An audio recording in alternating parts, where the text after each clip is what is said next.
Hey, and welcome to another episode of the Indie Files. I'm your host, Jackie Chin, and tonight we have a very special guest. He's an author, a screenwriter, and a physician. Please welcome Dr. Bradley Harper. Good evening. Thank you very much, Jackie. It's a pleasure to be here with you tonight.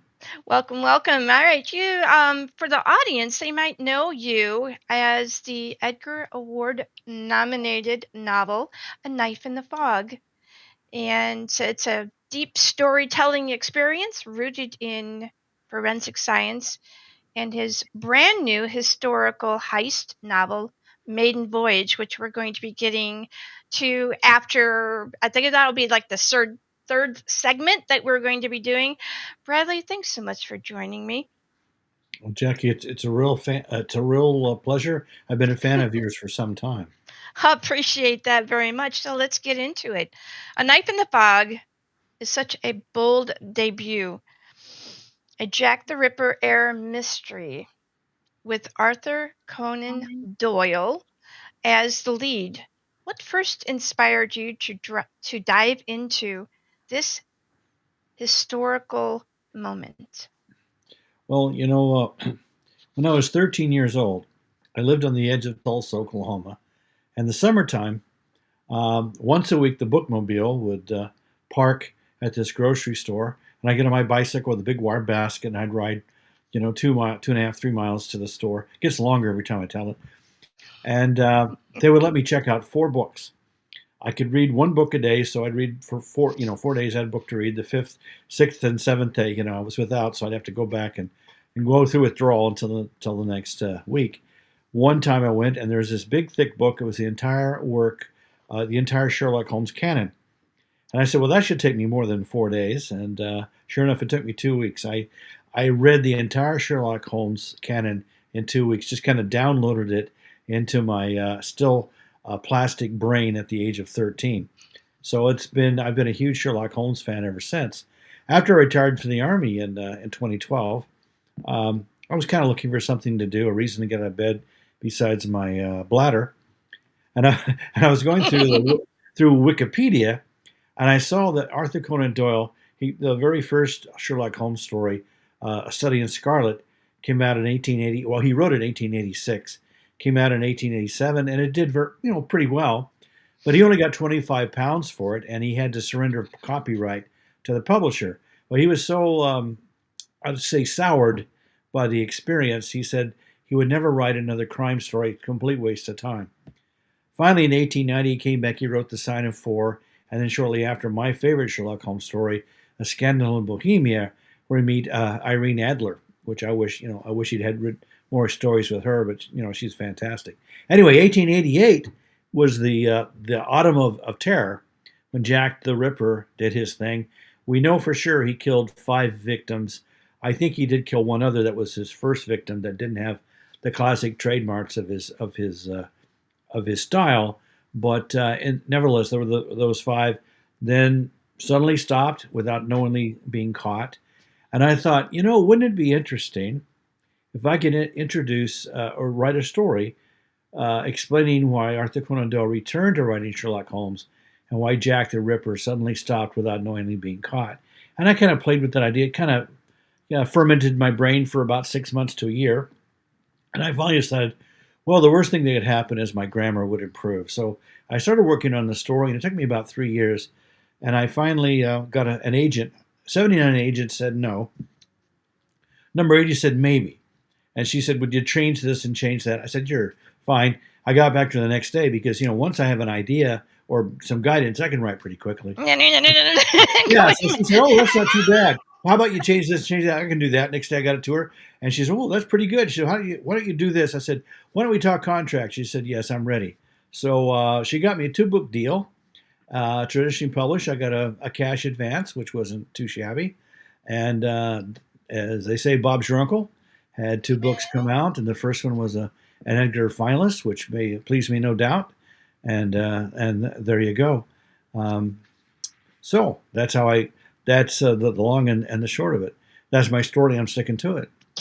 Awesome. I love that. So you're a physician and pathologist. Yes, How ma'am.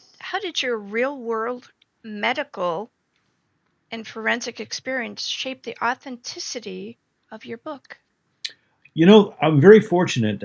In the military, I did about 20 death investigations. And in the Army, you could be sent off to a small installation and you have to do a little bit of everything. So all the Army or military pathologists were all trained in forensics. And I said about 20. Most of them were training accidents, motor vehicle accidents, suicides, a few crib deaths, had to say. And then one case that did go to trial that I worked with a German pathologist. It was a mixed jurisdiction. Um, German wife, American husband. Sad to say, it was a child battering case. So I did have some forensic experience, and of course, as a medical student, I worked in the emergency room and treated a lot of people that were had been shot or stabbed or whatever. So I use that experience as I'm writing.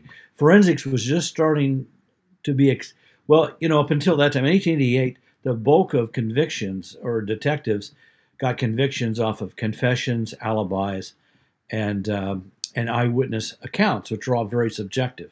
And Yes. so the thought of using objective evidence was just starting to come into play. In fact, the Ripper murders were the first time that photographs were used as to make a permanent record of what the body looked at the scene and afterwards examination, the wounds, that sort of thing. So it was just beginning to incorporate forensic science. Didn't really exist yet, but it was the very beginnings of that were starting. In fact, I give a talk called Sherlock Holmes as forensics, Sherlock Holmes as science fiction, because the techniques that the detective uses did not exist at that time. Holmes talks about he's a database of all these different kind of cigar ashes. Well, that didn't exist. But Doyle's stories ultimately inspired a French physician in 1912 to create the world's first crime lab. So it was just the beginning of the use of scientific techniques to help solve crimes.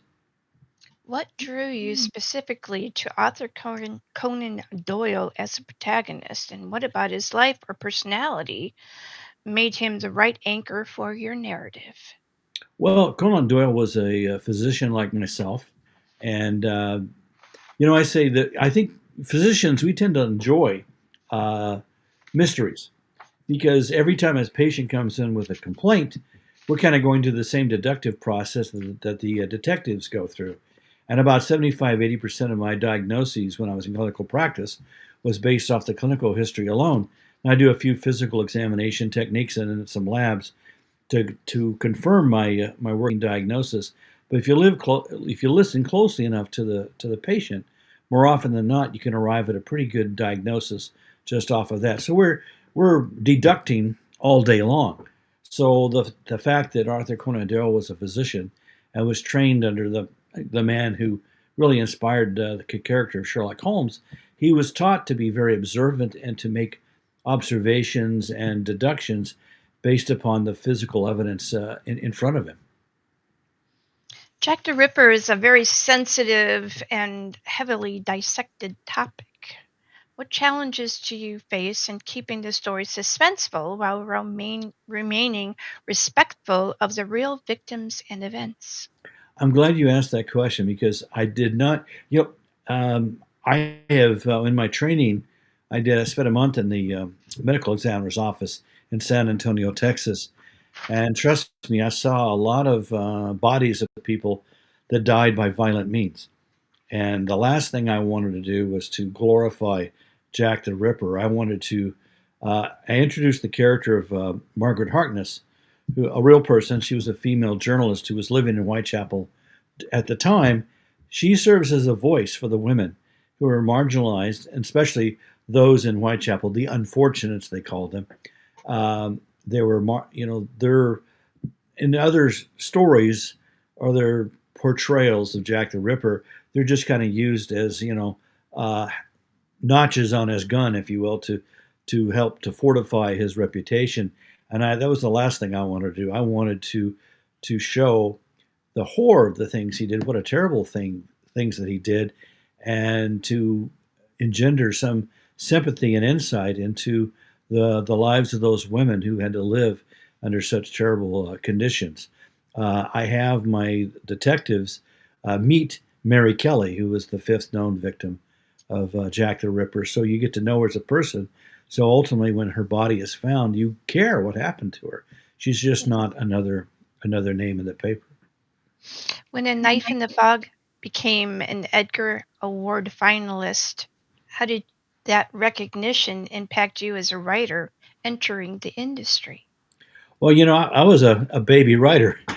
Yes. I've got this long beard, but this is a whole new aspect of my life that I hadn't done before. Had no concept that my work could receive recognition like that.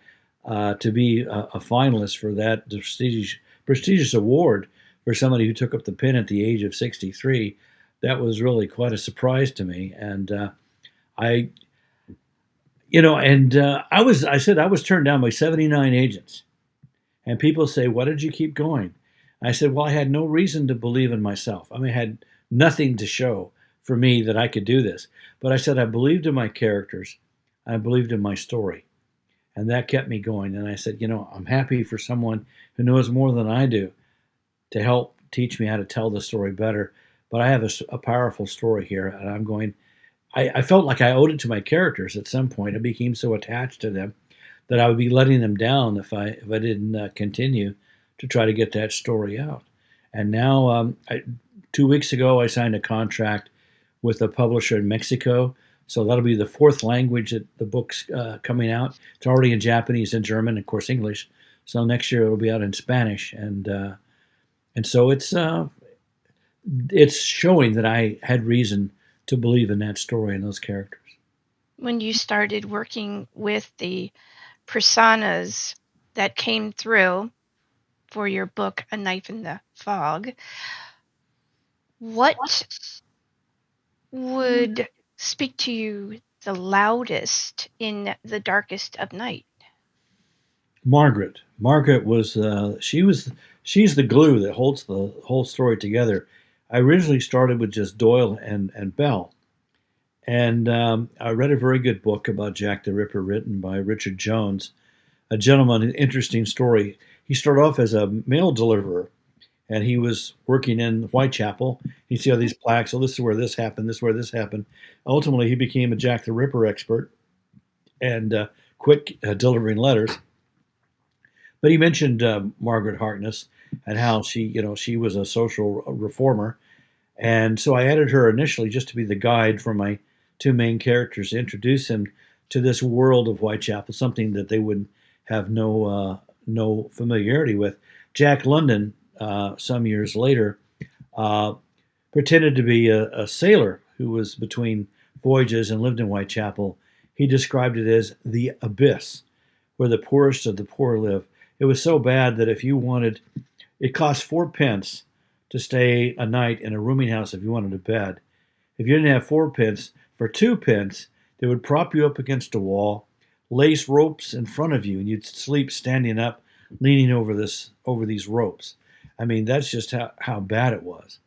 And so I just felt like the Margaret could be the voice of those people, the unfortunates, and be a bridge between these two gentlemen from respectable society to the very gritty world of Whitechapel. And then as she went along, she brought something. There was a spark whenever she's on the page. It just there was a chemistry there that I couldn't deny. And one time, my wife, who was my first editor, was reading a scene where, and she said, "Why did you have Margaret say this?" And I said, "I didn't. I don't." She it was like she was by my side dictating to me. She says that's just what she would say. And my wife said, "Well, you've got a character there." I said, "You're right." So at that point, I decided that she had to be a full-fledged member of the investigation, and it just elevated the entire story. And I'm very proud. In fact, I've written another story afterwards where she was the main character because she, in real life, she was interesting. She was the first woman to be accredited as a lecturer at the British Museum, among other things. And That's fabulous. oh yeah, so she was. She helped. She was a labor organizer. She organized the Match Girls strike, and a year after Jack the Ripper, she convinced the Catholic Bishop of London to serve as a mediator on a dock strike, which resulted in the dock workers receiving a huge pay increase and much better working, safer working conditions, affecting probably between the workers and their families about 100,000 people. I have this next question. I want you to think about it for a hot minute. And or you might have kind of like a really quick answer because you've been working with this for so long. It's been a part of your persona. Do you think that it could be possible that Jack the Ripper is your personal antagonist? My personal antagonist. Well, he basically did everything that I would disapprove of. He was cruel. Number one, he preyed on the weakest in society, and even after the victims were dead, he desecrated their bodies. So I would say that he's about the antithesis of the person that I try to be, the person that I prefer to see myself as. So that's a very insightful question. Thank you. Is there any question during this particular segment that I have not asked you about A Knife in the Fog that you would like people who are going to be watching this to know? Well, there was a thing, the dialogue. Typically in a book, dialogue is between two characters. They go back and forth. It's like a tennis match. And with the introduction of Margaret, if I have her in a scene with the two men, she has to be gamefully and she has to be engaged in the discussion, or I really can't justify her being in the scene. Right. I also have to have my three characters to have very distinctive voices, so I'm not constantly saying he said, she said, he said, Belle said, whatever. So if they have distinctive voices, it's easier to keep track without putting in all those tags.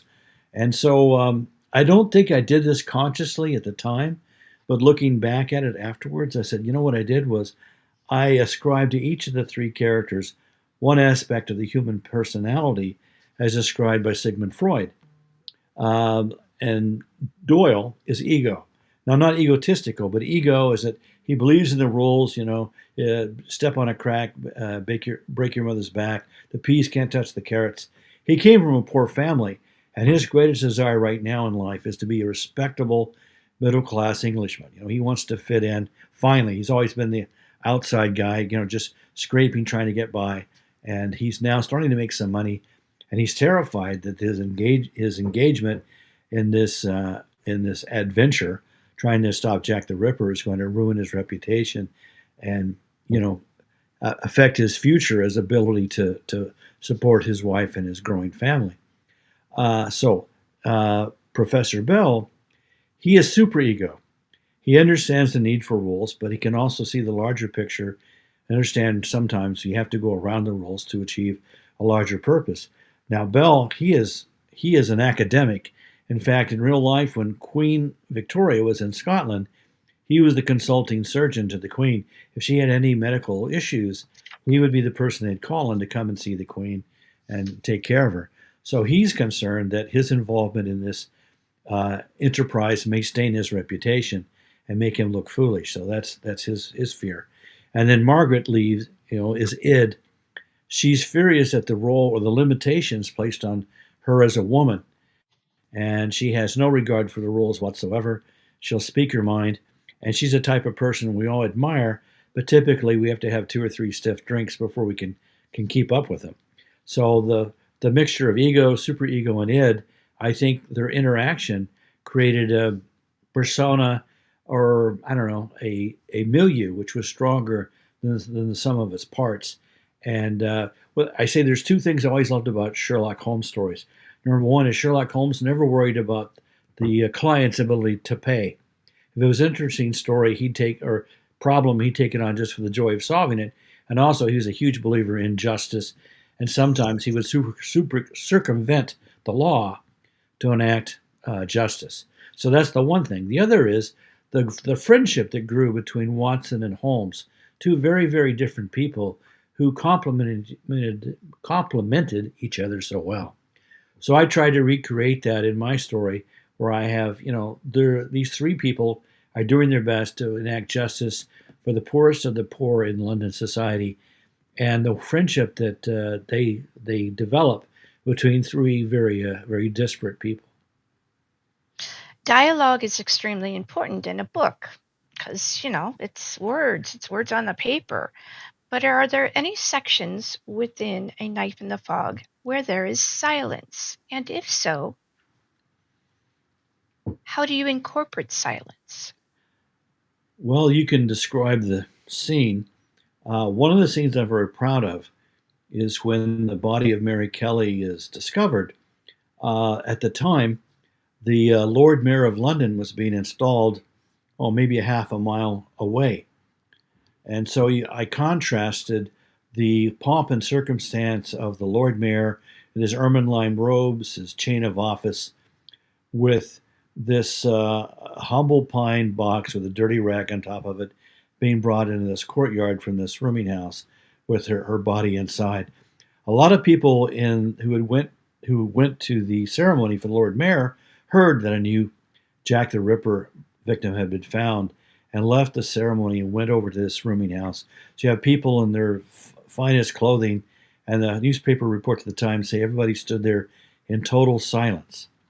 And so I contrast that scene with the other with no dialogue whatsoever.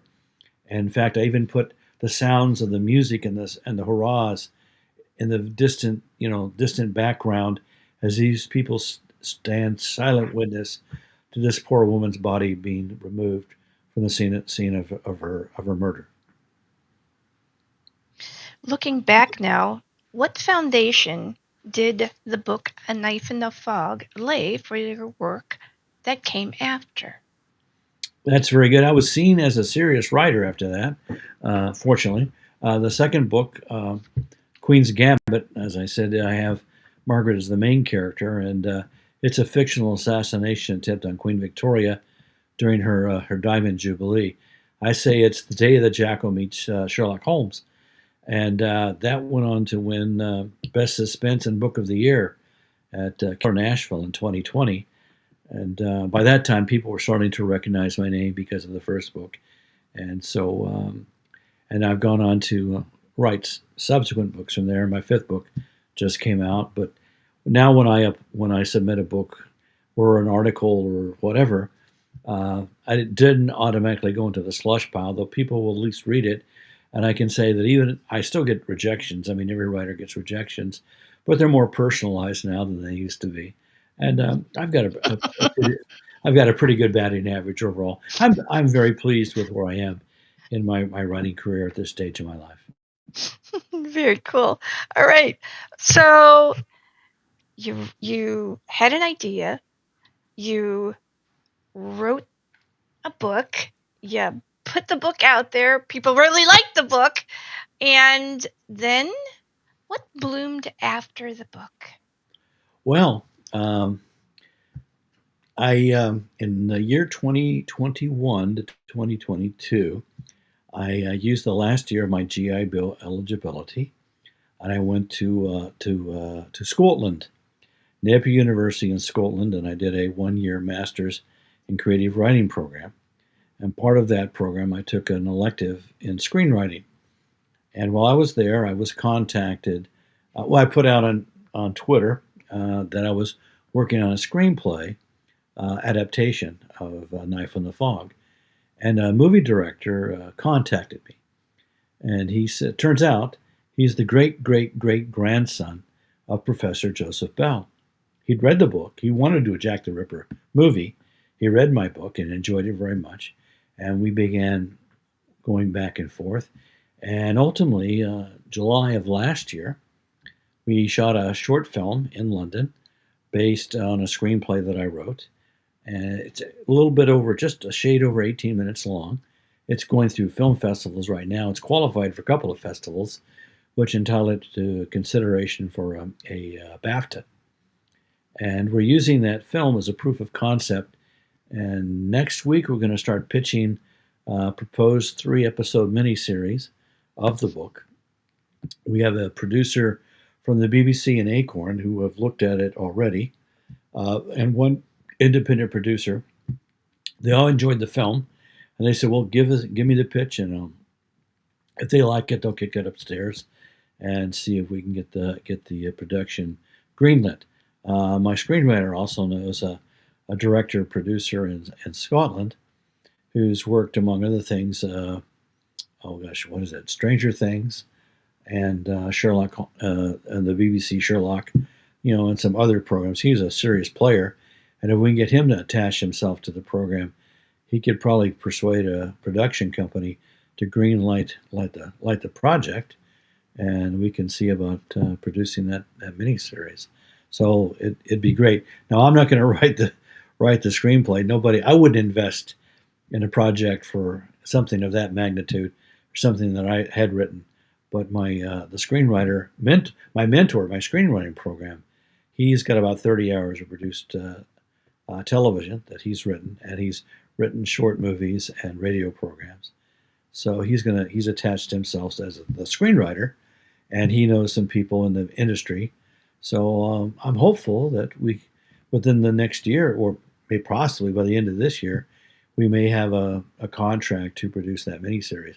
Now, in the best of all possible worlds, I could be involved in the project.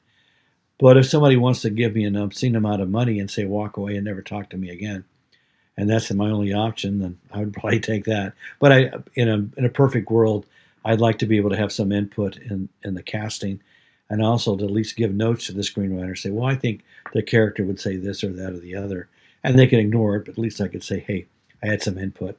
And also, I'd love to me and my wife to be extras in one crowd scene, because if they don't use me, I think there's a waste of a perfectly good beard. um, why yes, why yes. All right, so I'm gonna go over and get this get this running.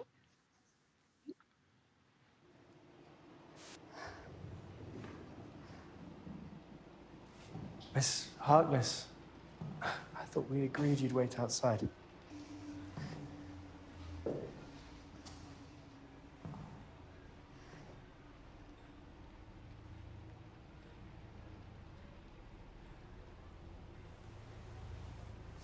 If you want my help, Dr. Doyle, it will be as a full member of this enterprise or not at all. Besides, as a journalist, I can enlighten you on things you'd never learn otherwise. Please stay, Miss Harkness. We were just starting. Doyle, what would you expect to see in cases of manual strangulation? I believe... Observation, Doyle. Remember what I taught you. Facts first, analysis after.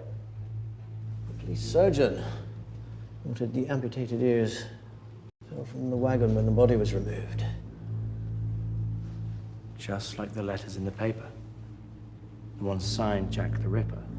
He said he'd nick the next victim's ears. This proves our killer wrote it. It proves he read it. The letter was clearly a hoax. Clearly? The letter was sent to the Central News Agency. They do not print anything themselves. Rather, they sell their reports to others. Only a journalist would know they exist or how to contact them. Making the most likely author. A reporter for the agency. Now the killer has acted on this false message. The writer will doubtless compose more flights of fancy. So, Doyle, what can you tell me about the liver?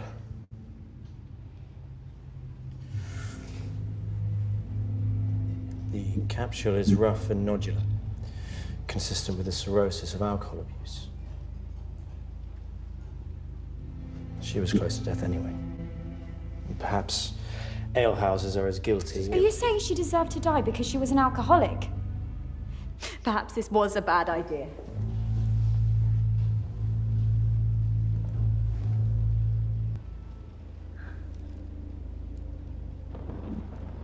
There is an ancient Chinese manual for the examination of those who die unnaturally. The washing away of wrongs. The Chinese believe that evil thrives in the dark, and that it must be exposed before it can be banished. can think of no one better suited than we three to bring this creature out of the shadows. This monster walks amongst us. Upon the earth, there is not his like, who is made without fear.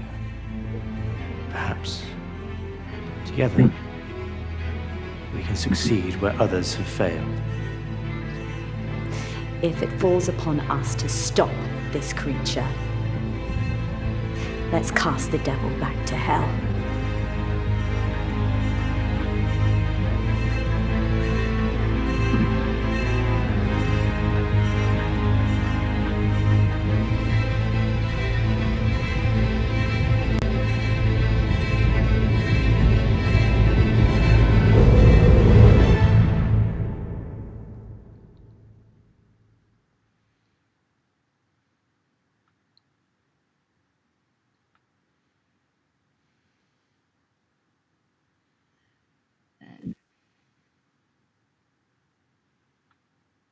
How cool was that?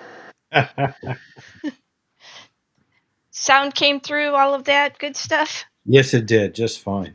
Just fine. Fabulous. That I still love makes me tear up a little bit. it's when I got the opportunity to first watch that.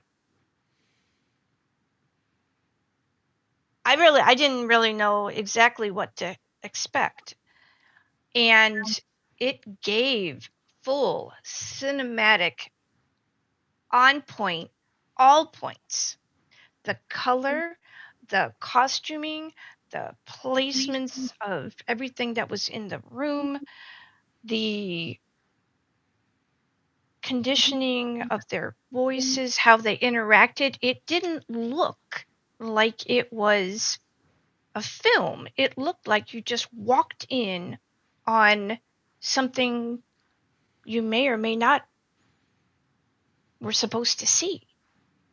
And that, to me, is incredible.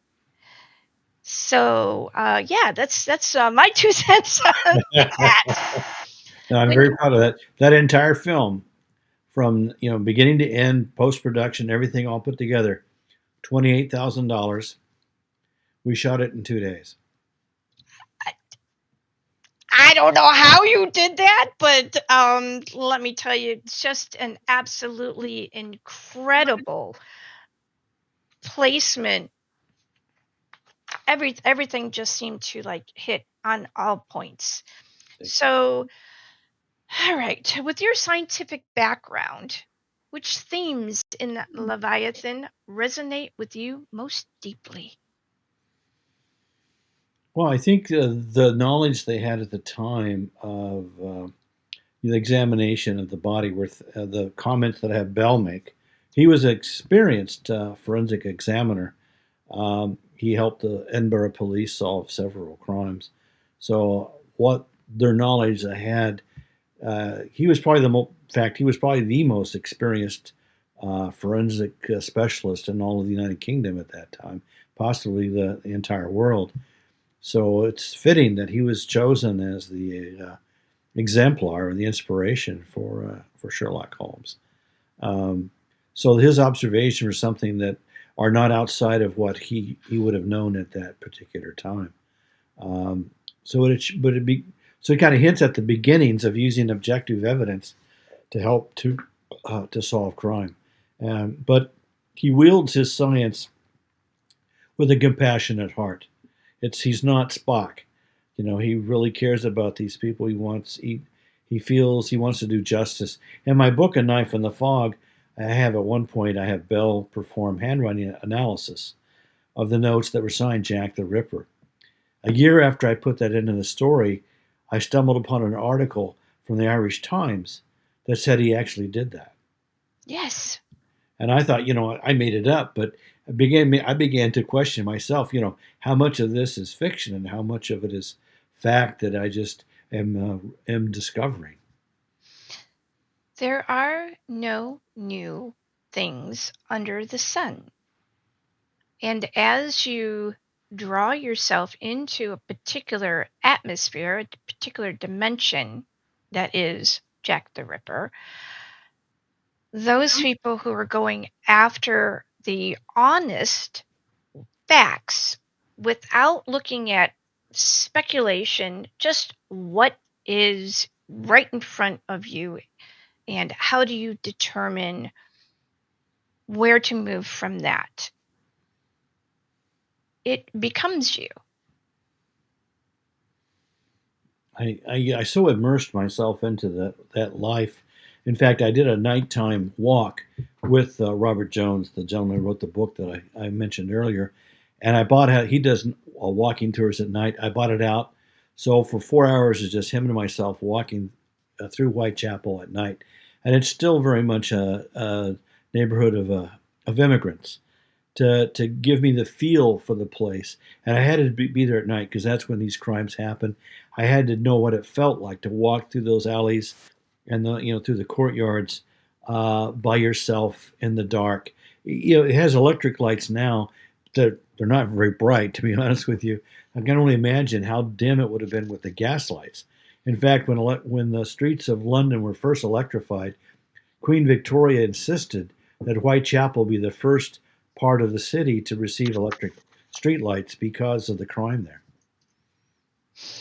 Every writer has a guiding principle, a personal North Star that shapes every story they tell. What is the spine of your storytelling? The one truth that you always come back to? Wow. I have to care. It has. If the story doesn't move me, if I don't care what happens, then I can't expect the reader to care. And I certainly, I couldn't write it. It has to have.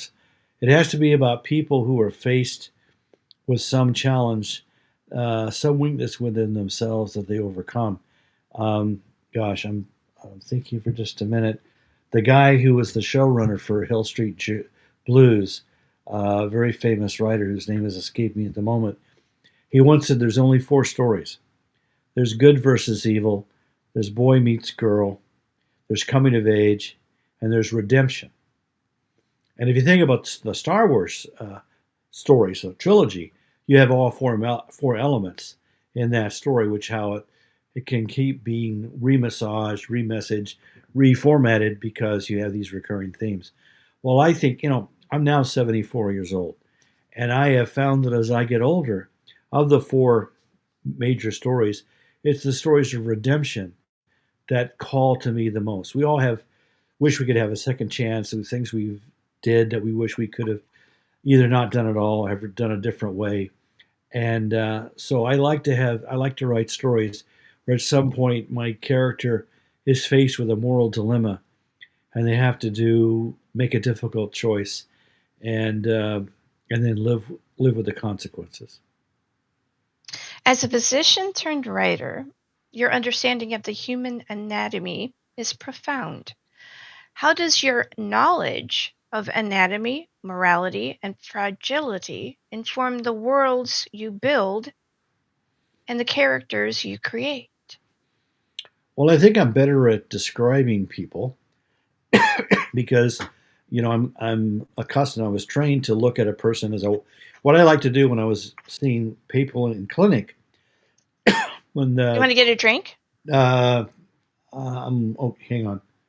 Yeah, if you need to get up and get something else, That's good. it's Oh, when okay. I was in clinic, when they would call my patient from the waiting room, I'd stick my head out and I'd watch them get up out of the chair, the sofa, whatever, and see how they walked towards the room before they knew I was observing them and how they moved, if they favored one leg or the other, their sense of energy, how quickly they got up, how they carried themselves, helped to inform me a lot before I even took a clinical Yes. history. So I would beginning to analyze them from the moment that they were called to report to the office. The moral gray is the topic. Mm. You write characters who often live in the gray, investigators, thieves, and people navigating conflicting loyalties. Why do you feel drawn to the morally ambiguous, and what do you think readers learn about exploring these complicated spaces? Because I think we all live, we all are all conflicted. We all have in everyday life. We have Yes. conflicting decisions to make, conflicting values. I think that's what real life is like. If the choice is obvious, there's no tension, there's no Yeah, there's no suspense. conflict, nothing. Yeah, It's just you do. if you see somebody drowning, you got a rope beside you. There's you throw them the rope, you pull them in. You know what? There's no ambiguity there, and I think ambiguity, the difficult choices that we make every day, that's what defines us as who we are. You can tell me all day long what a great person you are. I don't care. I want to see what you do when you're faced with a tough choice, and then how you deal with the repercussions. What does they say? You have to walk the talk. That's what they say in the army. Walk the talk. Don't tell me, show me. And so that's when you challenge someone with a tough choice. That's when you see who they really are. Yes.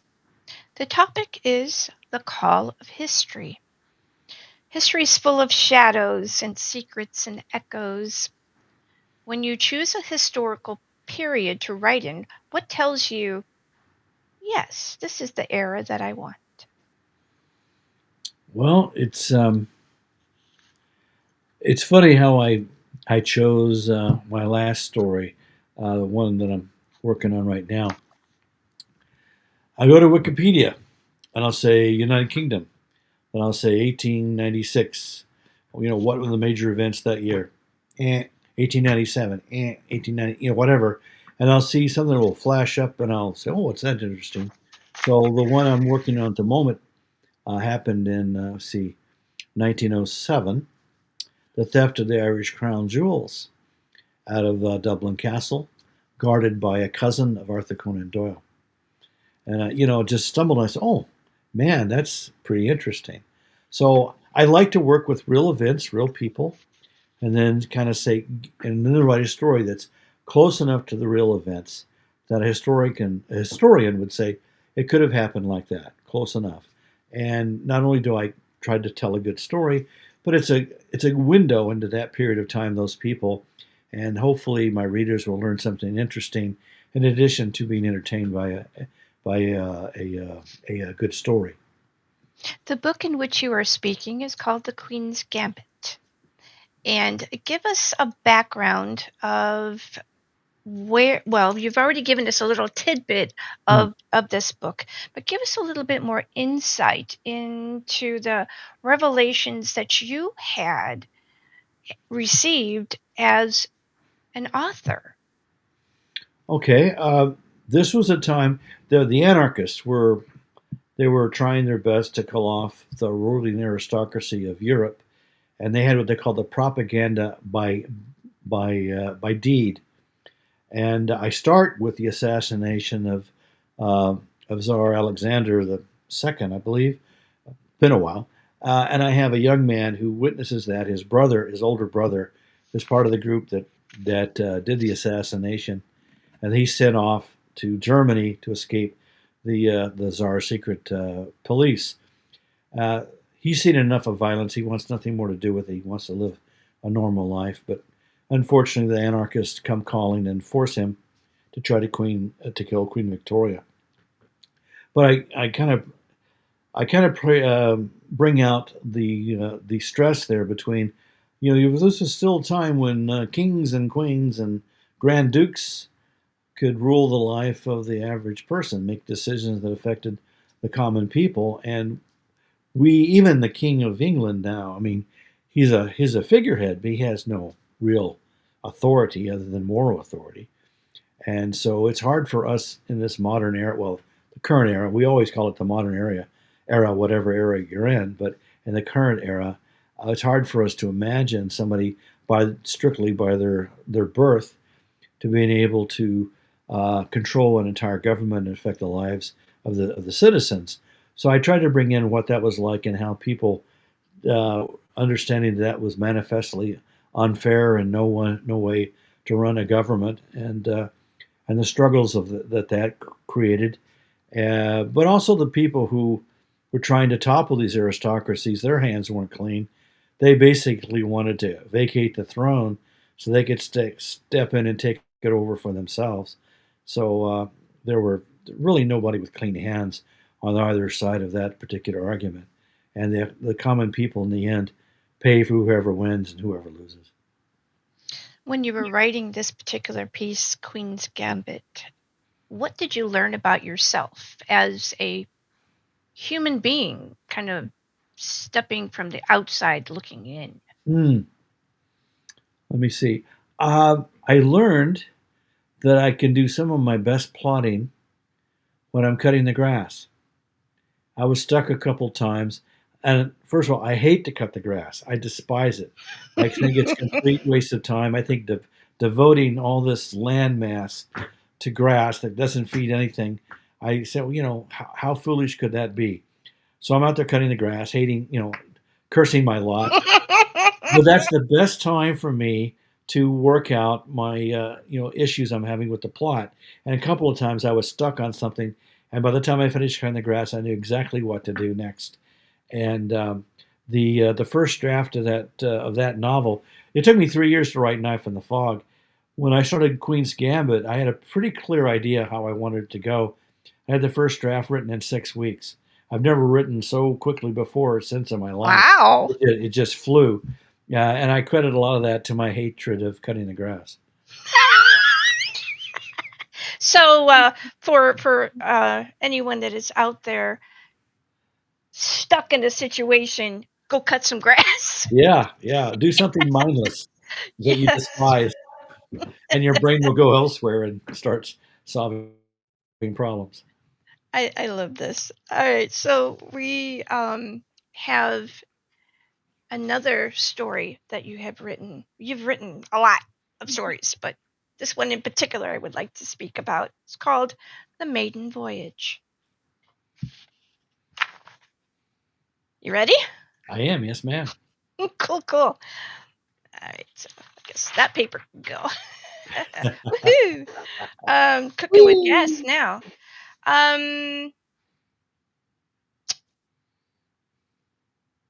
Maybe I shouldn't have done that. Give me a second. We do things and then we're like, what are we doing here? All right, I have no so idea what you're talking about. a heist on the Titanic with a crew of female thieves. The premise is electric. Where'd you get this idea? Well, I Where have did it to. come from? Well, I have to say that after my first two books came out, I still the agent I had at that time. Um, she said, "What do you want to write next?" I said, "Well, I'm not quite sure." She said, "You should write something about the Titanic." And at the time, I said, that's a lot has been written about the Titanic. Right? And Yeah. she said, a lot has been written about Jack the Ripper, and you managed to make that work. You found a different way of approaching it. So I said, well, okay. Okay. I'm a historical crime writer. So I started doing some research, and the I like that.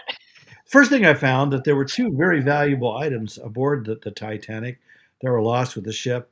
The most prominent, the most expensive, was this painting by the French master Blondel.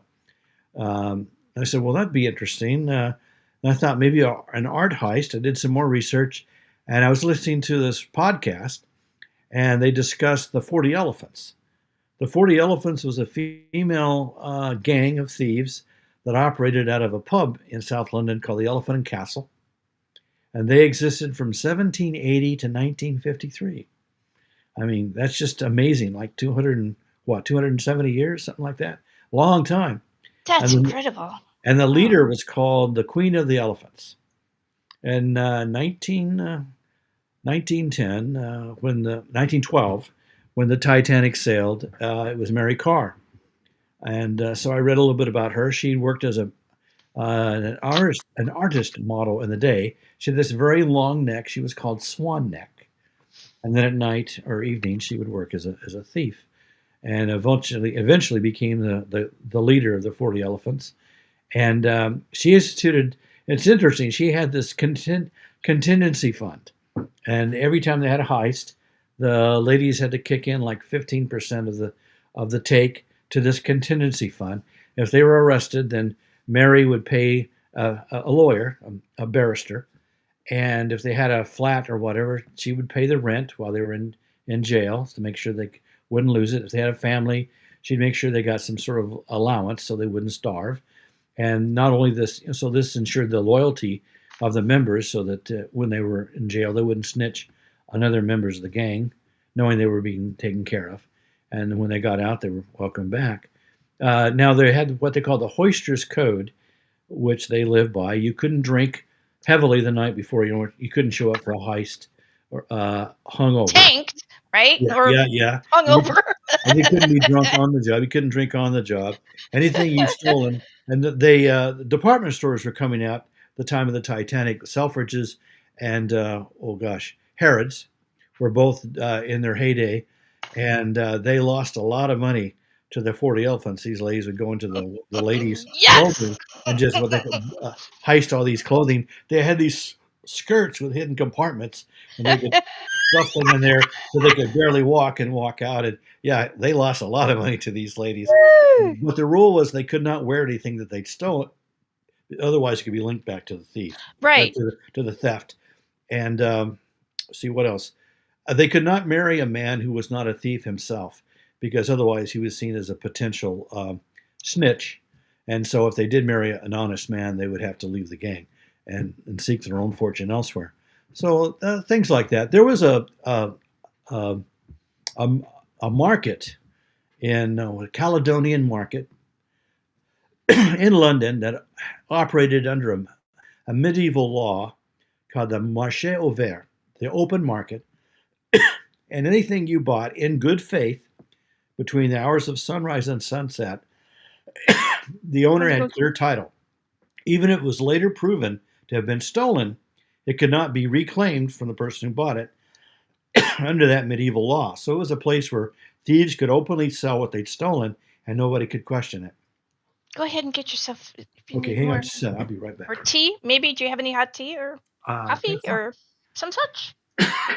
Hmm.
Okay, sorry about that.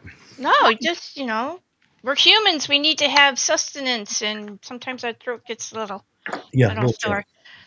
try. So where were we? Yes. Okay. So we're going to move to your Pinkerton agent. Very good. His name is Harry Worth. Yeah, Harry Worth was a real person. He had an interesting lineage. His father was Adam Worth, and Adam Worth was a German American with an interesting life story. He enlisted in the Union Army during the Civil War, was wounded in the Second Battle of Bull Run, and when he healed up and went back to his regiment, he found out that he'd been declared dead. So he began enlisting in different regiments. They were having a hard time getting people to join the army because a lot of people were getting killed, and so the Union Army paid a bonus of $1,000, which was a lot of money in those days. It's still real money to me, but back in that time, it was probably equivalent to $25,000 or $30,000 today. So he would take his $1,000 and then he'd leave, desert, and join another regiment. I don't know how many times he did that, but he did quite well during the Civil War. And once the war was over, he ended his military career and began, first of all, picking pockets and then breaking in, bank robbing. He got so good at that, he started planning the heist himself. And finally, in Boston, he and a couple other guys tunneled into the vault of a bank and left with about $250,000 with the Pinkertons in hot pursuit. And he went to London, took on a different name, and he became a consulting criminal. He would plan the heist for other criminals and get 15% of the take. And the old saying that crime doesn't pay. Well, it certainly paid for him. He had a mansion, he had a steam Woohoo! yacht, he had Wow. racehorses. I mean, he was living the good life. And finally, late in life, he got involved in a bank heist. One of his friends was in prison, and so he was going to help pay the bail or something to help him to get out, and was caught in this bank heist. So in Belgium, so he went to prison for some time, and he stolen this painting years before that the Pinkertons had been contracted to recover. Now, no one could prove that he had done it, but William Pinkerton was convinced nobody else had the brains to have pulled this heist off, other than Adam Worth. And so he was approached in prison. He denied knowing anything about it. But once he got out of prison, he was in poor health and didn't have a lot of money, and he still had a wife and a child. So he approached William Pinkerton and said, "Tell you what, I'll let you have the painting for $25,000. I'm not prosecuted for the theft. And when my son comes of age, I want you to make him a Pinkerton agent because I don't want him to follow me into a life of crime." Well, Pinkerton respected Adam Worth because Adam Worth never used violence in his crimes. He always felt that if a man had a set of brains, he could do whatever he wanted to do without physically harming somebody. So he had a certain code of honor that he lived by, and so Pinkerton agreed to those terms. So I have the son of a master criminal as a Pinkerton agent. His first major assignment is he's assigned to go aboard the Titanic and look out for the wealthy people there against any card sharks or swindlers or confidence men or whatever sellers of false Argentinian mining stocks, that sort of thing. Because you had some of the richest people in the world all gathered together with nothing to do for a week except drink champagne and show off their fancy clothes, and so they were ripe for the picking. In fact, there were card sharks that were called boatmen, and they would specialize on certain lines, and they would travel back and forth, and convince people to have games of chance, not only in the smoking room, but in their private quarters, and of course cheat at cards and try to make a good living off of that. In fact, the passengers would get a notice the first day it's full day at sea and say, "Watch out for these people; they're on board." So I have this young man that's on board now. His father, Adam Worth, was called the Napoleon of crime by Pinkerton, and on a transatlantic crossing one time, Pinkerton and Arthur Conan Doyle were on the same ship, and being two distinguished gentlemen, they had dinner together. And Pinkerton mentioned Worth to Conan Doyle, and he mentioned he was the Napoleon of crime because he was a master criminal and also very short. He was about 5'2", and Doyle was so taken with this description that he became the inspiration for Professor Moriarty. Your tagline says loyalties collide as fiercely as the ship with the iceberg. How do themes of betrayal and moral Ambiguity. ambiguity play out between your characters? Thank you. No worries. Well, Harry, having been raised by a master criminal, and a lot of his family friends were professional criminals, he was sympathetic to their lot. He also understood how they operated. So he's out there, so nobody is better qualified than him to see a scam or to be recognized somebody who's out there to take advantage of an unsuspecting mark. But one of the three female thieves is an attractive young lady, and she and Harry strike up a romance, neither realizing the other's true purpose. Mary Carr, who's the leader of the trio, she recognizes Harry because he looks so much like his father, and she'd worked with his father when Harry was still a young boy. So she initially thinks that Harry is there to steal the painting, that he's a competitor. And only when they find out that he's a Pinkerton agent, the things change. So Harry, figures out that they're there to steal the painting, and they know that he's a Pinkerton agent, and so he really doesn't want to arrest the young lady and send her to prison, but he's also there to protect the wealthy and to protect this painting from being stolen. And she is attracted to him, but the value of this painting is so huge that it could set her up, if not for life, at least for many years, where she wouldn't have to be an active criminal. So that's where those conflicts come from. I like that. You have a ticking time. You have a ticking clock, a romance, a heist, and a looming Titanic disaster. Mm-hmm. How did you approach pacing so that everything remained urgent and believable? Well, I tell you, that was a real.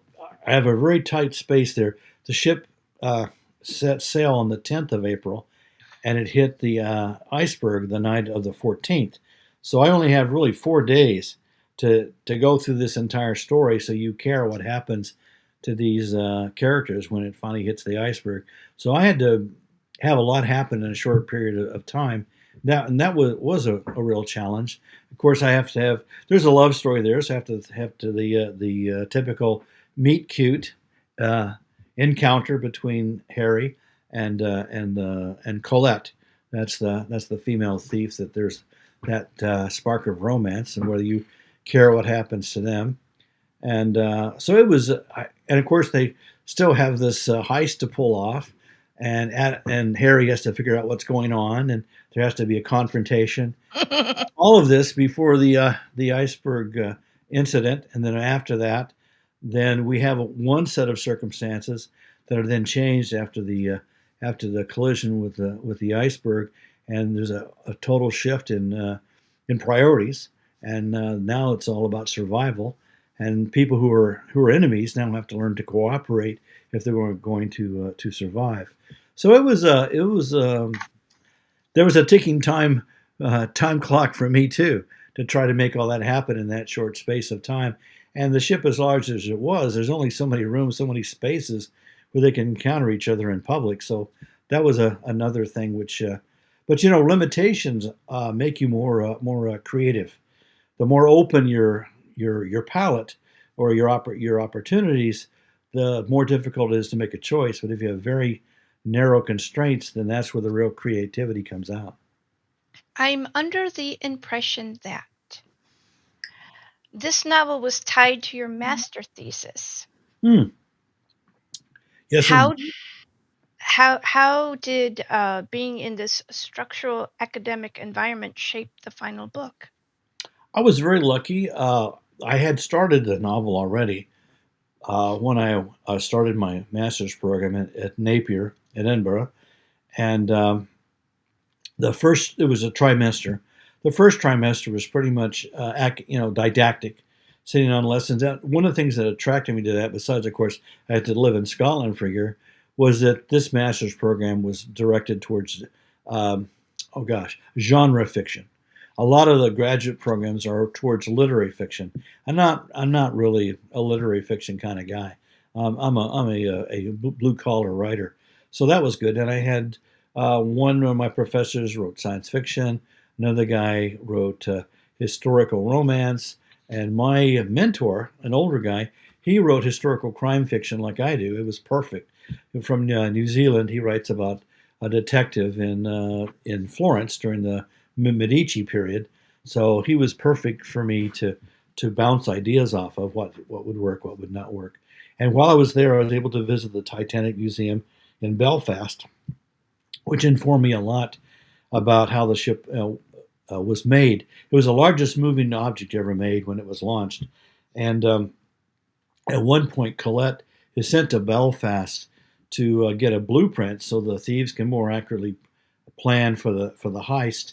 And having been there, and in fact, I stayed in the the Titanic hotel, which was originally the headquarters of Harlan and Wolff shipbuilders, and the bar now is where the draftsmen work. So I could very accurately portray what the building was like as she's going through at night looking for the blueprints of the ship because I'd been in that building.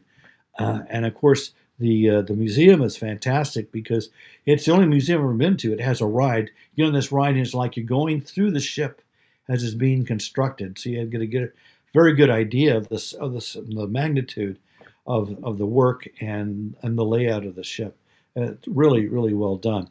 And then at the very end, at the bottom of the museum, there's a recreation of what the ship is like now at the bottom, 12,000 feet down, roughly 2 miles, and how it's slowly decaying.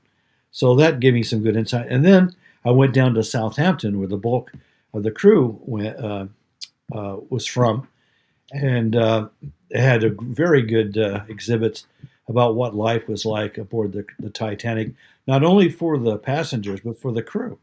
And so I was able to describe in pretty good detail what their life was like. And then I found a memoir by a woman. Oh my goodness, blanking suddenly blanking on her name. It'll come to me in a moment. She was a stewardess aboard the Titanic, and she wrote Violet Jessup, and she wrote a memoir about her life. She was the first with the Olympic when it collided with a British warship, on the Titanic when it sank, and then on the Britannic when, as a hospital ship in the First World War, it struck a mine and sank. And she was on a lifeboat that was sucked towards the ship as it was sinking. She was struck in the head by a propeller and had a skull fracture. So I mean, that woman, she I hope she got a Wow. nice pension from the White Star Line when it was all over, because she certainly earned it. Yeah, but I said if I was ever on a ship, if I saw her get on board the ship, I'd get off. But once it left harbor, I'd stay as close to her as possible because she made it through everything. Oh my. When writing historical fiction around such an iconic tragedy, how do you decide how much technical detail to include without overwhelming the emotional arc? Well, fortunately, I have an editor who's very cruel. I give I a shout out for your editor. Yeah. My editor at my publisher. I was as the ship was sinking, I put in there were things about the wireless operators I had and the second officer who was loading on the lifeboats and all the stuff he was put through. And he said, if one of your three main characters isn't in the scene, cut it. I don't care about the second officer. I don't care about the wireless operator. I don't care about the unsinkable Molly Brown. If one of those three people aren't in the scene, it needs to go. So reluctantly, I cut out what I thought was some brilliant writing. I'm a history nerd. I love that stuff, but he made me stick to the three main characters. So the reader wants to follow them through Yes. the that moment and to get them safely off the ship, and anything that detracts from that, take it off. At one point, they've already escaped death a couple of times, and they're soaking wet from going up through the ship as it's sinking, and they hit the men's smoking lounge, first class smoking lounge, and Mary Carr says, "Let's have a drink." And Harry looks at her and said, "Are you crazy?" She said, "I'm freezing. If we go out there, we're going to get cold again. I want a drink." And my editor said, "That's crazy. I want them to get off the ship."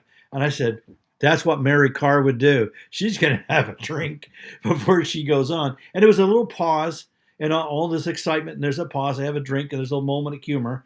And then they go back into it once more. But I thought that was just kind of like, you've got like about 35, 40 pages of just very intense action. And I Yeah, thought, you need that pause, yeah, that little that pause before silence, you that go little pause. to the final confrontation, and then into the water and into the lifeboat. So it was challenging to keep all that, but I thought the reader deserves a break, and it kind of, I just said that's true to the character. Right? So, imagining that the maiden voyage is a film, which scenes would absolutely be essential to keep And what might you adapt differently for the screen? Well, I think the scene where Harry and Colette first meet, I think that would absolutely have to stay in. the A lot of On the first day of the cruise, there was a passenger manifest that went under the door of every single first and second class stateroom. So, and of course, in those days, a woman, if she wasn't married at the time she was 23 or 24, so there, people were wondering what was wrong with her. So I have this woman whose daughter is 22 or 23, and the mother's panicking because she's not married yet.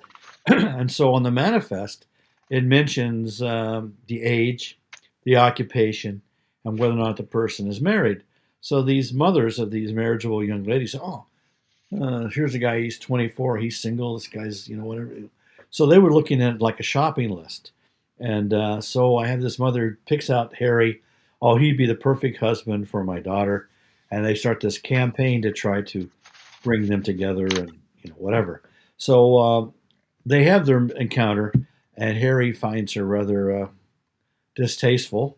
And so Colette comes by and she sees these two, and she can tell that Harry's like, oh gosh. So she comes over, says something to try to, kind of, I don't know, smooth things over. And she says something nice to Harry, and this woman's like, "You're a maid. Who the hell are you? Get out of here!" And what? I'll tell your boss. And she's Colette's so mad, she stomps off.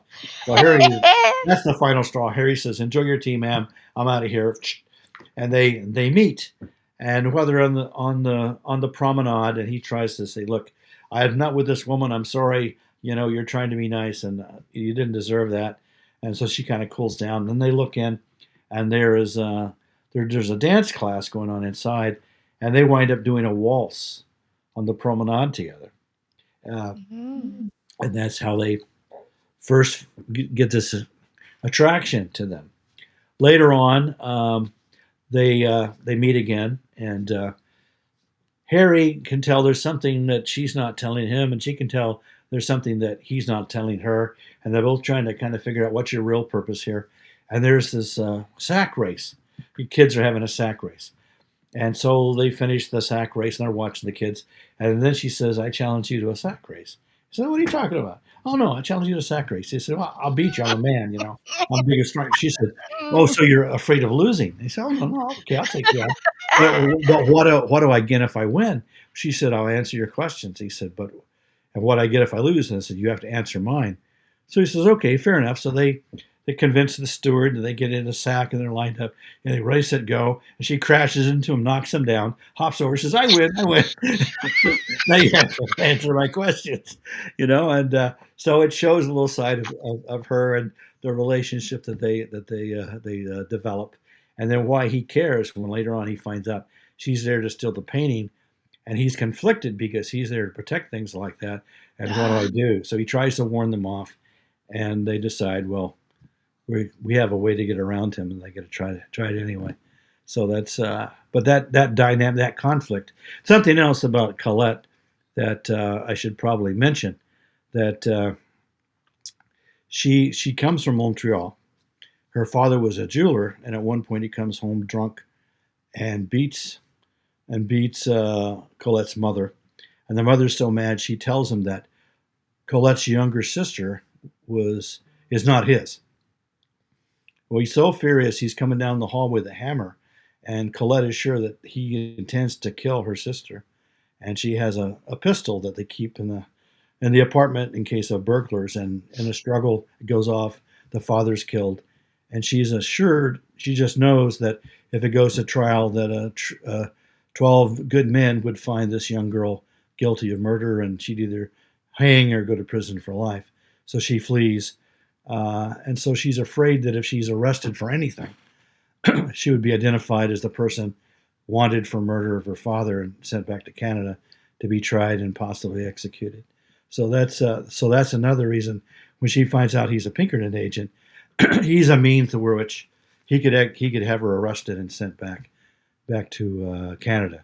So there's that additional conflict. So each has a reason to avoid uh, a more intimate relationship than what they start off to have.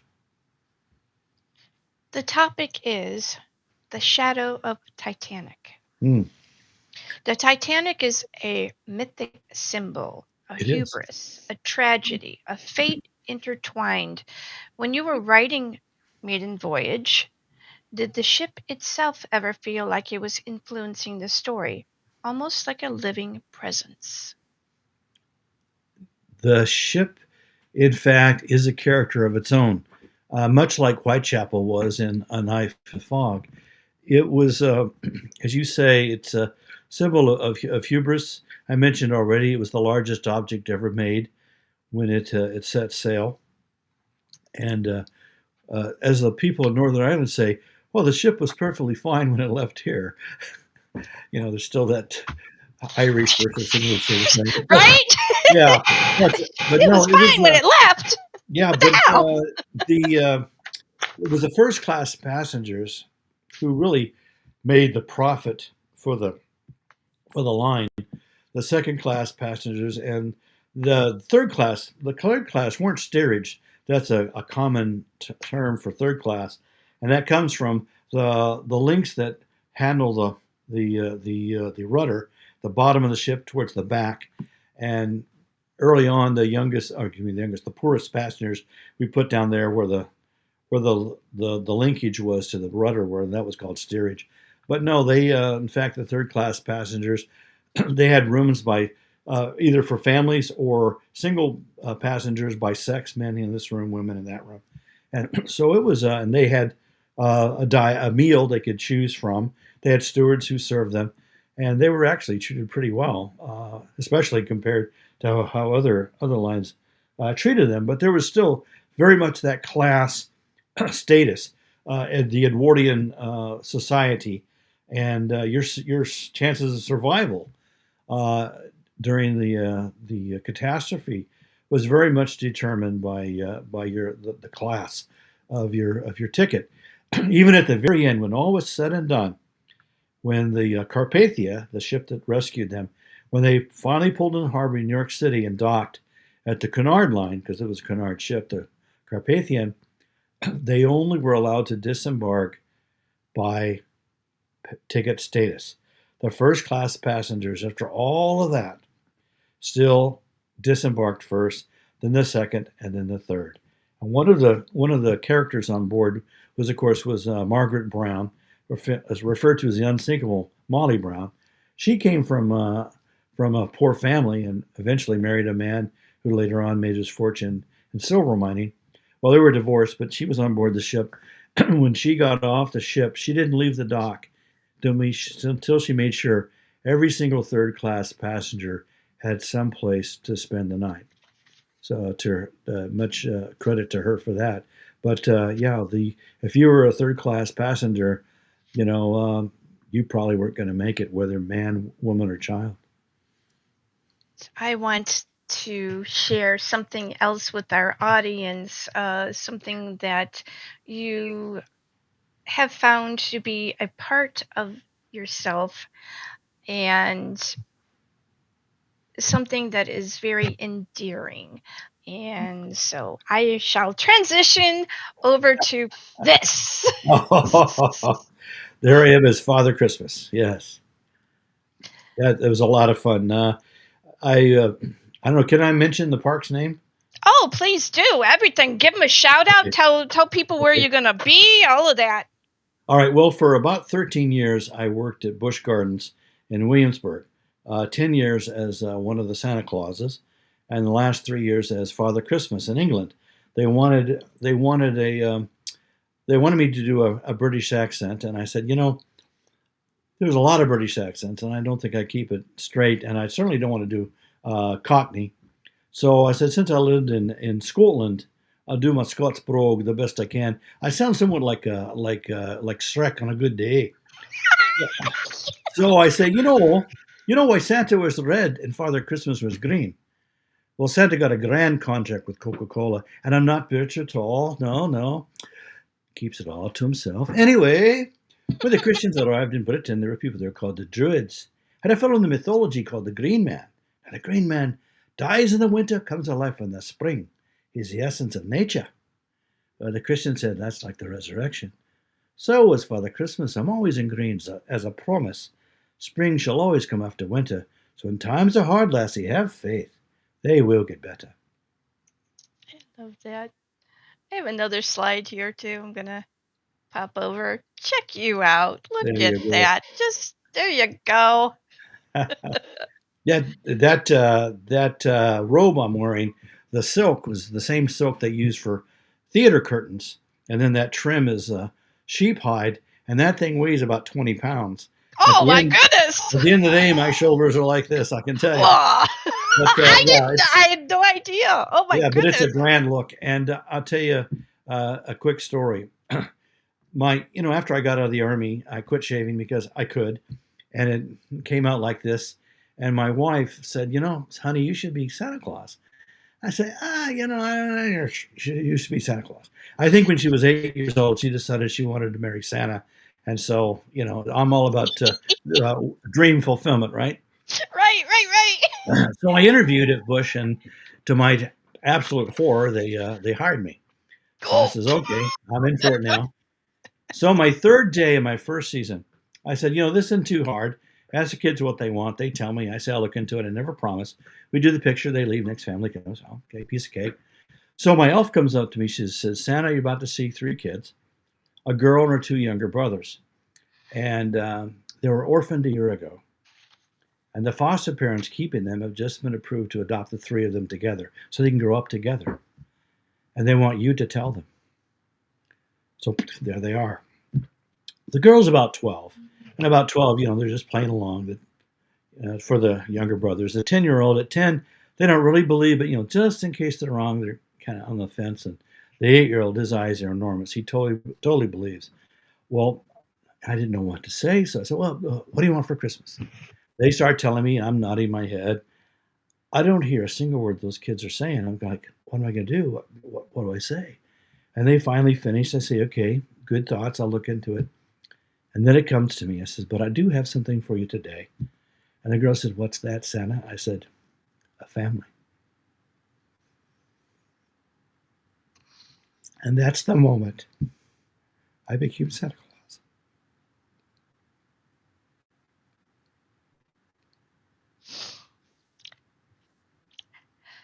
I love that. It was no longer just a job after that.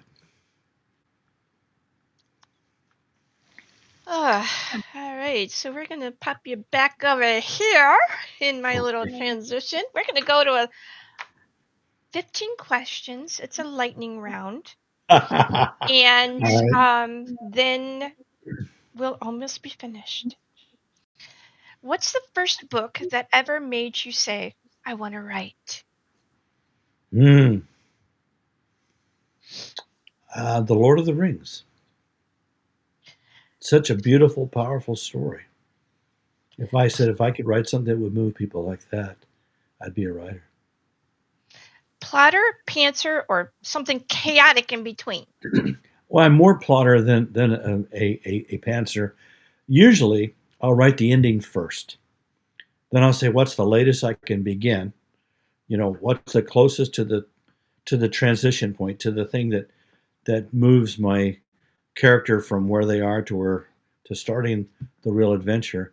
And then what are the major events that have to happen along the way to get them from here to there in a believable way. And so that's as far as I plot. So that leaves me some room for spontaneity. But having a fixed ending keeps me from going off on tangents. And I've never had writer's block because I know where it's going to end. Which character from your own work would you trust in a crisis? Hmm. Well, I'd trust any of the three of my three musketeers in A Knife of the Fog. They all proved their mettle at some point or the other. But I think the most let's just say the most innovative would be Margaret. I make a reference in the book that at the end that Doyle says that she serves as his inspiration for the character of Irina Adler, the woman in Scandal in Bohemia. Coffee, tea, or just bring caffeine in any form? I'll drink coffee in the morning and tea in the afternoon. I kind of do that myself. One historical figure you would love to share a drink with. Mm, Oscar Wilde. He's probably one of the most quotable people I've ever read about. Favorite writing snack? An honest answer. Hmm. Cashews. A handful of cashews. My favorite too. The soundtrack or artist you write to the most. Oh well, I lived in Italy for 2 years, and while I was there, there's this Italian radio station called Radio Monte Carlo Due, Radio Monte Carlo 2, and it's on the internet. It does European jazz, so Oh, it's instrumental. Maybe some voice here or there, lyrics, but most of it's instrumental. And I like that kind of smoky cafe sort of vibe that goes with that kind of music, and it gets me in a good mood to write. I can both hear it and tune it out at the same time because there's not words that pull me right. out of where I'm at. So just that that general that genre of music really goes with the vibe I'm in when I'm really focused on writing. A trope you secretly love. Oh gosh, um, I love it when the best way to create suspense, and I use that in Maiden Voyage a lot, where the reader knows something the characters don't. Yes, I like that. A trope you will never touch ever. Oh, hmm, I'm pretty shameless. Uh, um, gosh, hmm, dog, dog or cat. Save the dog, save the cat. I Yeah, I, that's I have I have never. Well, in Knife in the Fog, I do have a dog in there a little bit, but I don't really write pet characters as major characters in the story. favorite place to write that isn't your desk. Mm, on the train. Oh no, no, no. On cruises. When I'm on a sea day, I can write more on a sea day than I can write in a week at home, because I get up, I eat breakfast, I come back, and I tell my wife, have a wonderful time on board the ship today. I'm going to sit here and write. The bathroom's right there. There's nobody knocking at the door. I have no obligations to anybody, and I can just sit there and honestly, I can do a week's worth of writing in a day when I'm on a ship. What's harder, the first page or the last page? Hmm. The last page. The last page. I'm carefully crafting. I I want to have a very clear idea what emotion and what image I want the reader to end on. And getting that exactly right is both challenging and exhilarating. I I like to lay down words. I can lay down words pretty quickly. That's okay.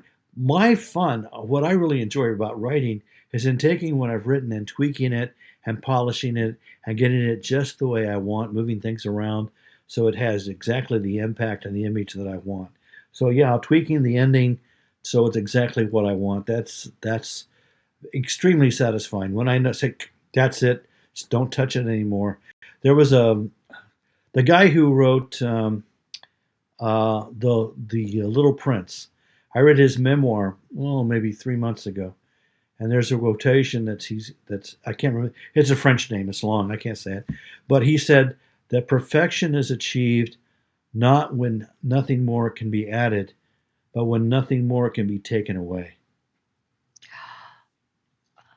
I And love I love that. So when I get that ending, which is just the bare minimum, but it's exactly what I want. That's the sense of satisfaction I have is just immense. one book that you wish you could have written. Mm. A Farewell to Arms. Oh, very good book. If one of your novels had to be adapted tomorrow, which would you choose first? Well, Knife of the Fog because I'm working on that now. Yeah. I think it'd be a good one because you could do it pretty inexpensively, and it's pretty focused. My Titanic novel would make a lot of fun to make into a movie, but the cost of recreating the Enormous. Titanic would be pretty large. So Enormous. yeah, and of course, Queen's Gambit when the sniper attempts to kill the queen in this big crowd scene. Again, a lot of extra people standing around. So I think of the three novels that I've written by myself, Knife in the Fog is probably. I think it's a very compelling story and it's very focused, and I think that would be a good one to do. Hopefully, somebody will agree with me in the next few weeks. What's one thing your readers would be surprised to learn about you? Well, other than that, I play Santa Claus. You mean? Because that certainly goes. That's pretty surprising. I like that. Yeah, yeah. I mean, that's just something that you don't expect a pathologist to do. A guy who writes about murder. Um, I was an infantry officer at one point in the army. I used to jump out of perfectly good airplanes and helicopters, and that's a little bit unusual. And let me see. I speak 5 languages. Mm, I don't know. I went to college on a swimming scholarship. A little bitty Baptist college, Ouachita Baptist University, in Arkadelphia, Arkansas, offered me a swimming scholarship. My draft number was 84, so my options at that moment were Oh either to my. wade in rice paddies for Uncle Sam or swim for Jesus. And I swam for Jesus. In fact, I had the school record 100-yard freestyle when I graduated. I went back 12 years later. At that point, my old school record would have been the third fastest time in the women's division. I think that's fascinating. Interesting. My 15th question. What do you want readers to feel the moment they close your last book? My last book. Hope that, life is hard, things are thrown at us, but that if you find people that you click with, find people that care for you and you care for them, you can create a life together that can overcome almost anything. And that's my life story. My wife and I we've been married 52 years. That's super cool. Wow, that's super cool. Is there any question that I have not asked you this evening that you would wish I would have asked you? Hmm. Let me see. I think I already talked about my next book. I mentioned that already. So let's see. I have an idea for a screenplay, which I think when I'm finished my next book, I may play with. And I was, Jimmy Stewart was a bomber pilot in World War II, and he came back from the war very much suffering from PTSD. And Frank Capra cast him in the movie It's a Wonderful Life. And he wasn't sure if he could act anymore. He really was so affected by his war experiences that he was really hurting. And in the process of playing George Bailey and his redemption story, Jimmy Stewart found himself once again, was able to go back and rediscover the magic and become once more Jimmy Stewart as we know him today. And I thought it might be an interesting short film to make about Jimmy Stewart and going through that and how he found himself again through playing this ordinary man who affected and touched so many other lives in this fictional town.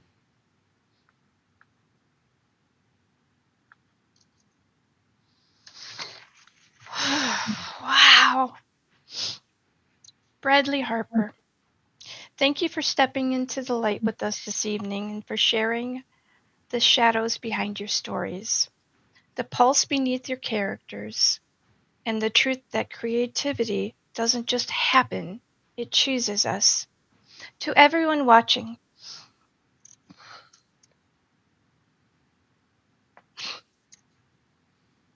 whether you're writing your first page, editing your 100th draft, or dreaming up of a world that no one has seen yet, remember this. Creation belongs to the brave, and every story you dare to tell pushes back the darkness just a little further. This has been the Indie Files with Jackie Chin. Stay curious, stay relentless, and above all, keep making the impossible real. Good night. Good night, Jackie.